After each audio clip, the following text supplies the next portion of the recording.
Good morning everyone, welcome back to my channel. আমার নতুন আরও একটি ব্লগে তোমাদের সকলকে জানাই অনেক স্বাগত। আজকে বৃহস্পতিবার আর এখন সকালবেলা ঘুম থেকে উঠে ব্রেকফাস্ট দিচ্ছি বাবাইকে। বাবাই খাবে চিড়ে দিয়ে দই আজকে, সেটাই ওকে মেখে দিলাম। আর আমি নিয়েছি 1 কাপ লিকার চা আদা দিয়ে। আমার গলাটা একটু ব্যথা তো, আর ওই জন্যই আদা দিয়ে চা করেছি। আর এমনিতেও সকালবেলা আমি লিকার চাই খাই। আর নিলাম মুড়ি, বিস্কুটটা এখনও বের করা হয়নি। বিস্কুটের গুঁড়োটা কালকে সন্ধ্যেবেলা যেই চা খেয়েছিলাম এখানে বসে, তো এখানেই রাখা ছিল আর ক্যাবিনেটের মধ্যে ঢোকানো হয়নি, তো এখান থেকে নিয়ে নিলাম 3টে টপ বিস্কুট। তো এটাই আমার এখন আপাতত ব্রেকফাস্ট হচ্ছে, পরে গিয়ে কিছু খেয়ে নেবো ভারী কিছু। তারপর চলে আসলাম এখানে মাসকাবারি মালপত্রের লিস্ট করতে। তোমাদের দাদাভাই 3-4 দিন ধরেই বলছে, মানে দীঘা থেকে আসার পর থেকেই বলছিল যে লিস্ট করো মাসকাবারি মালপত্র। প্রায় শেষের মুখে, মাস তো পার হয়ে গেছে। আজকে ধরো কত তারিখ, 8 তারিখ হয়ে গেল। লিস্ট করা হচ্ছিল না, মালপত্রও আনা হচ্ছিল না। খুচকাচ করে অনেক কিছুই ফুরিয়ে গেছে। আর ওই 1-2 করে জিনিস আনতে বললে না তোমাদের দাদাভাই রেগে যায়, বলে আমি ওই লাইন দিয়ে দাঁড়িয়ে থাকতে পারবো না দোকানে গিয়ে 1-2 জিনিসের জন্য, তার থেকে লিস্ট করে দাও, আমি একবারে নিয়ে আসবো সব। মানে বিল দিয়ে রেখে দেয়, ধরো আজকে বিল দিল দোকানে, হয় সকালে দিলে বিকেলবেলাও দিয়ে দেয়, আর তা না হলে ওরা মালপত্র গোছানো হয়ে গেলে ফোন করে দেয়, বলে যে নিয়ে যেতে। তো অনেক সময় পরের দিনও হয়ে যায়, যেমন আজকে বিল দিয়েছিল কিন্তু মাসকাবারি মালপত্র আজকে বিকেলে দিতে পারেনি, পরের দিন হয়ে গেছিলো, কালকে সকালে আনবে। তো বিলটা তো করে রাখলাম, আমার তো দোষ খুঁজতে পারবে না তাহলে যে বিল করে দাওনি তাই আনতে পারিনি। আর আমারও অসুবিধা হচ্ছে, চা চিনি ফুরিয়ে গেছে। সব থেকে আগে যেটা ফুরায় না, চা চিনি আর আমুল দুধ, এটাই ফুরিয়ে যায়। আর তেল ফুরায়, আর মশলাপাতি জিরের গুঁড়োটা কিছু কিছু সময় ফুরিয়ে যায়। তাছাড়া আর বাদবাকি কিছু ফুরায় না, যেমন হলুদ লবণ এগুলো কিছু ফুরায় না। আর শ্যাম্পুটা ফুরিয়ে যায়। তো এইগুলোই তো এরম টুকটাক করে আনতে বললেই রেগে যায় ও, তাই জন্য রেখে দিলাম বিল করে। আর বিছনাটা আমি সকালেই তুলে নিয়েছিলাম, তারপরে বাবাই আবার না বসে ওই ঘরে পড়ছিল, তাই আবার বিছনাটা একটু ঝেড়ে দিয়ে বিছানাটা চাদরটা টান করে দিলাম। আর এখন আবার এখান থেকে গামলার থেকে জামা কাপড় নিচ্ছি, যেগুলো আজকে ভেজাবো। এখানে যে জামা কাপড় রয়েছে তা তো একদিনে আমি কাচতে পারবো না, শরীর ভালো থাকলেও কেচে কুলাতে পারতাম না, কারণ মেলারও তো জায়গা লাগে। বড় লম্বা করে দড়ি টাঙানো রয়েছে, কিন্তু তাতেও ধরবে না জানো তো, ওই জন্য 3-4 দিন করে করে কাচছি। আজকে কাচবো কয়েকটা প্যান্ট গেঞ্জি যেগুলো আছে, তোমাদের দাদাভাইয়ের প্যান্ট, বাবাইয়ের ফুল প্যান্ট, হাফ প্যান্ট, গেঞ্জি, এইগুলোই আজকে, মানে মোটা মোটা যেই জিনিসগুলো সেইগুলো আজকে ভিজিয়ে দেবো। আর এখন শুধু বাকি পড়ে রইলো বিছানার চাদর, 3-4টে বিছানার চাদর পুরো, মানে বালিশের কভার টভার সেট দিয়ে চাদর যেগুলো রয়েছে ওইগুলো আর একদিনকে কাচলে আমার মোটামুটি শেষ হয়ে যাবে। মানে দীঘায় গেছিলাম যেই জামা কাপড় পরে, সেইগুলো আজকেই শেষ হয়ে গেল কাচা। আর গতকালকে কেচে নিয়েছিলাম, আর আজকে দিয়ে কেচে কমপ্লিট করছি। আর চাদর টাদরগুলো তো বিছানায় পাতা ছিল, বাড়িতে এসে তুলেছি, 2টো চাদর নিয়ে গেছিলাম, সেইগুলো এইগুলো রয়েছে। কিন্তু গায়ে দেওয়ারগুলো সব কেচে নিলাম, মানে কেচে নিলাম না এখন, কিন্তু এই যে ভিজিয়ে রাখছি, রান্না বান্না হয়ে গেলে স্নান করার সময় তখন কেচে দেবো, কারণ দুবার ভিজলে না আমার শরীর খারাপ হয়ে যাবে আবার। এখন ভিজিয়ে রেখে দিই, একেবারে স্নানের সময় ভিজে পুড়ে যাই হব স্নান করে উঠে আসবো। আর এই দীঘায় গিয়ে 3-4 বার করে স্নান করে করে আমার এরকম, এখনও দেখতে পাচ্ছ নাক বন্ধ, কিন্তু নাকে নাকে কথা হচ্ছে, এক সময় গলা দিয়ে আওয়াজ বেরোচ্ছে তো নাকে আটকে যাচ্ছে, সর্দি। তবে শরীর খারাপ, জ্বর যেটা কাশি টাশি ছিল সেগুলো কমে গেছে, নাকটা একটু ভার গলাটা ভার আছে। তারপরে চলে আসলাম এখানে বাসন গোছাতে। এঁঠো বাসন অনেক কটা হয়েছে, ওই দেখতে পাচ্ছ বেসিনেও আর ধরেনি, বেসিনের বাইরে পর্যন্ত ছিটিয়ে রয়েছে, সেগুলোই এখন এই গামলায় গুছিয়ে রাখবো। তার জন্য এই যেগুলো মাজা বাসন সেগুলো তো আগে গোছাতে হবে, তো সেটাই করছি। এটা তো আমার প্রত্যেক দিনেরই কাজ, এখন ডেলি রুটিন শুরু হয়ে গেছে বাড়িতে এসে। এতদিন দীঘায় ছিলাম না, খুব ভালো ছিলাম জানো তো, ঘুরছিলাম ফিরছিলাম, খাচ্ছিলাম দাচ্ছিলাম, রান্না বান্না ঘরের কাজ কিছুই ছিল না। আর ঠিক টাইমে এডিটও করে ভিডিও পোস্ট করে দিচ্ছিলাম, আরও সকাল সকাল। আমার মা তো আজকে বলছে, তুই তো দীঘায় গেছিলি বেশ সকাল সকাল 12টার মধ্যে ভিডিও দিয়ে দিচ্ছিলি, আর এখন বাড়ি এসে এরকম লেট হচ্ছে কেন? এক একদিন ভিডিও কেমন বন্ধ যাচ্ছে বলো, 2 দিন পর ব্লগ দিলাম না আমি। তো এইভাবে আসলে বাড়িতে আসলে না সংসারের কাজকর্ম এইসব করতে করতে আর শরীরটাও ভালো যাচ্ছে না এই কদিন কদিন ধরে, আর মনটাও ভালো নেই, ওই জন্য না হয়ে উঠছে না, পেরে উঠছে না। আর এত গরম না, গরমে মানে কাজ করে উঠে যখন একটু ঘরে ফ্যানের তলায় গিয়ে বসি তখন আর ইচ্ছা করে না আর যে ফোনটা নিয়ে এডিট করি বা কিছু করি, তখন মানে একটু শুয়ে থাকি, এসি ছেড়ে ফ্যান ছেড়ে শুয়ে থাকি চুপচাপ, আর কিছু কাজ করতে ইচ্ছা করে না।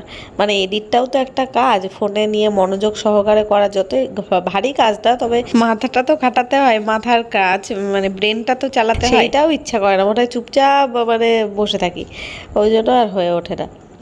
তো এখানে দেখো এই এঁঠো বাসনগুলো সব একটু ধুয়ে ধুয়ে তারপরে তুলছি, কারণ এখন এখানে থাকবে তো ফ্যানের হাওয়ায় না এঁঠোগুলো পুরো মানে বাটির সাইডে সাইডে না একদম চিপকে যায়, তখন মাজতে গেলে মাসিরও অসুবিধা হবে, আর ভালোভাবে যদি না ডলা হয় তাহলে উঠবে না, তখন ওই জন্য আমি সব সময় বাসন এরকমভাবে ধুয়ে তারপরে রেখে দিই। এটা যদি জলে ভিজিয়ে রাখা যেত তাহলে আরও ভালো হতো, কিন্তু গামলার মধ্যে জলে ভিজিয়ে যদি রাখি তাহলে আবার যখন মাসি কলে নিয়ে যাবে গামলা শুদ্ধ নিয়ে যেতে পারবে না, ভারী হয়ে যাবে, ওই জন্য সেটা করি না, একদম এঁঠোটা তো ধুয়ে ফেলি, রেখে দিই। আর এখানে আমি চিনির কৌটোটা খালি হলো তাই ভাবলাম মেজে রেখে দিই একেবারে, কারণ চিনি আনলে আবার ঢালবো, আর এই মানে কেমন একটা তেল চিপচিপে নোংরা নোংরা হয়ে গেছে। চিনিতেও দেখবে অনেক দিন ধরে চিনি ভেতরে রাখা থাকলে না চিনির ভেতরটা কেমন চ্যাপচ্যাপে হয়ে যায় না, চিনির কোটোর ভেতরটা ওরকম হয়ে গেছে, তাই মেজে নিলাম। এবার থেকে যে কটা আর কি কোটো এরকম খালি হবে সে কটা পরপর করে মেজে নেব, মাসকবারি মালপত্র আসলে একেবারে কোটোয় ভরবো, আর জিনিসপত্র থাকলে সেটা আর মাজা যায় না, এটাই হয়। তো এই মেজে বেসিনটা খালি করে নিলাম, আর বেসিনটা এবার একটু মেজে পরিষ্কার করে নেবো, এইখানের কিচেন টপ মানে কাউন্টারটাও পরিষ্কার করে নিলাম। আর আজকে জানো তো রান্না বান্না নেই, আমার রান্না করতে হবে না, কারণ কালকে যা রান্না করেছিলাম তাই অনেক মানে সবই রয়ে গেছে, ওই জন্য রান্না করব না, তাই সেই কারণে ওই মোটা মোটা জিনিসপত্রগুলো কাঁচাকুচা ভিজিয়েছি, ওগুলো কাচতে একটু সময় লাগবে। গত দিন যেগুলো কেচেছিলাম সেগুলো সব হালকা পাতলা ছিল, মানে আমার সব বেশিরভাগ আমার কুর্তি চুড়িদার টপ এগুলোই কেচেছিলাম, এগুলো একদম হালকা পাতলা, জাস্ট ধরো একটু পরেছি একদিন, একটু গন্ধ হয়েছে, ঘামের গন্ধ হয়েছে তাই, তাছাড়া কোনো নোংরা নেই। কিন্তু বাবাই আর তোমাদের দাদাভাইয়ের জামা কাপড়ে না প্রচণ্ড নোংরা হয়, ওগুলো মানে ভালো করে ভিজিয়ে রেখে ভালোভাবে বাড়ি বুড়ি মেরে না কাচলে হয় না। আমি যে দিদির কাছ থেকে জামা কাপড় নিই, বিছানার চাদর নিই, নাইটি ফাইটি নেওয়া হয়, সেই দিদি এসেছিল এখন মাসের টাকা নিতে, তো সুন্দর একটা চাদর নিয়ে এসেছিলো, তাই ভাবলাম নিয়েই নিই। ঘি নিলাম একটা, এই দিদি ঘি ভালো ঘি বিক্রি করে, ওটা নিলাম, আর এই চাদরটা নিলাম, খুব সুন্দর দেখো কালারটা, পছন্দ হলো। একটু আমার ঘরে নীল চাদরের খুবই অভাব ছিলই না, পিঙ্ক আর অরেঞ্জই বেশি হয়ে গেছে আমার ঘরে, তাই বলেছিলাম অনেকদিন ধরে একটু আকাশি বা নীল টাইপের কিছু পেলে আনতে, তাই নিয়ে এসছি। ভালো না কালারটা, তবে রং উঠবে কিনা বলতে পারছি না, একদম তুতে কালার। এটা 3 পিস সেট আছে, এখানে দুটো বালিশের কভার আর একটা বিছানার চাদর, শিউলি ফুল ছাপা, বেশ ভালো লাগছে চাদরটা, বলো। রেখে দিই, কোনো এক সময় কোনো অকেশন দেখে পাতবো। কেমন হয়েছে চাদরটা বলো কমেন্ট করে, ঠিক আছে? দাঁড়াও একটা মাথার বালিশ খুলে দেখায় তাহলে বুঝতে পারবে। আচ্ছা, এখন এই যে 12:30 কি একটা মতন বাজে, আর মাসি এসে ঘর ঝেড়ে মুছে দিল আর বাসন নিয়ে কলে গেছে মাজতে। আজকে একটু দেখছি মেঘলা মেঘলা কেমন করেছে, দেখো আমি কাচলাম তার জন্য কি, কিন্তু পরে আবার রোদ উঠে গেছিলো। বাবাই ওর বন্ধুর সাথে চলে গেল ওই বাড়িতে, ওই দিদি ভাইদের বাড়ি, ওই যে সামনে হলুদ বাড়িটা দেখা যাচ্ছে ওই বাড়িটাতে অনেকেদের সাথে গেল, ফুটবলটা নিয়ে খেলবে এখন। আর আমি এদিকে ঘরে বসে বসে এখন এই যে জামা কাপড় সব কেচে নিলাম, কেচে এখন মেলে দিচ্ছি। এর মধ্যে একটা বিছানার চাদরও কেচেছিলাম, আমার খেয়াল ছিল না, তো ওটা মানে সার্ফ বেশি গোলানো হয়ে গেছিলো, সার্ফের জল ছিল, তো ভাবলাম তাহলে একটা চাদরের মধ্যে কেচে দিই। চাদরটা এটা গায়ে দেওয়ার চাদর তো অতটা নোংরা ছিল না, ওই জন্য একটু ধুবে ধুবে কাচলেই হয়ে যেত, তো মেলে দিলাম। আর ফ্রিজে সব তরি তরকারি ছিল, বের করে রেখে আসলাম, আর ভাতটা একেবারে স্টার্ট করে গিয়ে ভাত মানে গরম গরম ভাত বসাবো, আর তরি তরকারিগুলো সব গরম করে নেবো, কারণ ততক্ষণে ঠান্ডা ভাবটাও কেটে যাবে। দেখেছো আমি কথা বলতে বলতে কেমন ডাকে বেঁধে যাচ্ছে কথা। তো যাই হোক, চলো আমি আর কথা বলবো না, দেখতে থাকো, স্টার্ট করে আসছি।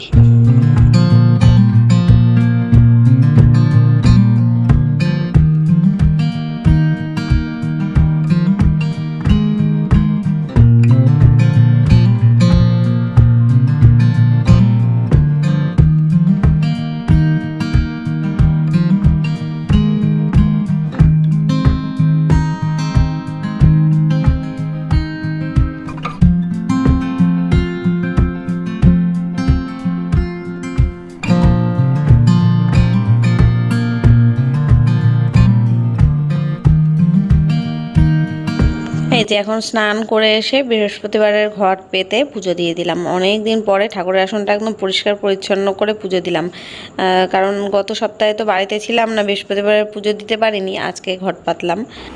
তো ফ্রেন্ডস, পুজো দেওয়া হয়ে গেল।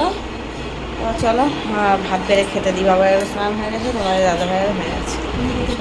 Good evening everyone. এখন ইভিনিং ছাড়িয়ে 8:15 বাজে। সন্ধ্যেবেলা আমাদের চা খাওয়া হয়ে গেছে। বাবা এখন এখানে পড়তে বসেছে, আর আমি এখন যাচ্ছি একটু আম কাটবো। দুপুরবেলা তোমার দাদা ভাই আম, লিচু আর পেঁপে নিয়ে এসেছিলো। তো তখন দুপুরেই ভাত টাত খাওয়ার পরে তোমাদের দাদাভাইকে কেটে দিয়েছিলাম একটা, তো ও অর্ধেক খেয়েছিল, বাবাই অর্ধেকটা খেয়েছিল, আর আমি খাইনি। আর তো ভাবছি এখন খাই, নলে না আমার কাটার অভাবে আর খাওয়াই হয় না। ওই জন্য বের করলাম একটা আম, কেটে ধুয়ে নিলাম, এবার কাটবো। মাথাটা কেটেছি, এবার ছাড়িয়ে নিই খোসাটা। চলো তারপরে বাবাইকে গিয়ে পড়াগুলো ধরবো, পড়তে দিয়ে এসছি ওকে। কে কে ভালোবাসো আমার মতো আম? আমিও আম ভালোবাসি, তবে আমার ফলের মধ্যে সবথেকে বেশি ভালো লাগে তরমুজ আর লিচু, আর তারপরে আম। আর যদি মিষ্টি তরমুজ হয় তাহলে তো কোনো কথাই নেই। আর আমের মধ্যেও টক আম আমি খেতে পারি না, একদম মিষ্টি আম হবে, হিমসাগর আম, তাহলেই ভালো লাগে। আর বাবাই এর ফেভারিট হচ্ছে লিচু, আর লিচু এনেছে সকাল থেকে, তো পুরো হাফ লিচু ওর খাওয়া হয়ে গেছে। আর আমটা তো মোটেই খেতে চায় না, তবে এবার দেখলাম আম খাওয়াটা একটু শিখেছে, মানে যদি পুরো পাকা আম হয় তাহলে খায়, কিন্তু যদি শক্ত শক্ত আম হয় তাহলে আবার খেতে চায় না। এই যে কেটে নিলাম আমটা, একটু বেশি পেকে গেছে, তবে দারুণ মিষ্টি। দুপুরবেলা বাবাই খেয়েছিল, মিষ্টি ছিল। বল বাবাই, দুপুরে আমটা কেমন ছিল? মিষ্টি না অনেক? লিচুটাও মিষ্টি ছিল। বল, খাবি? একটা খাবি না? এখানে রাখলাম, খেলে খাবি। একটু পরে খাস তাহলে লিচু, এখন ম্যাগি খেলি। সন্ধ্যেবেলা বাবাই খেয়েছে ম্যাগি, আর আমি খেলাম চা।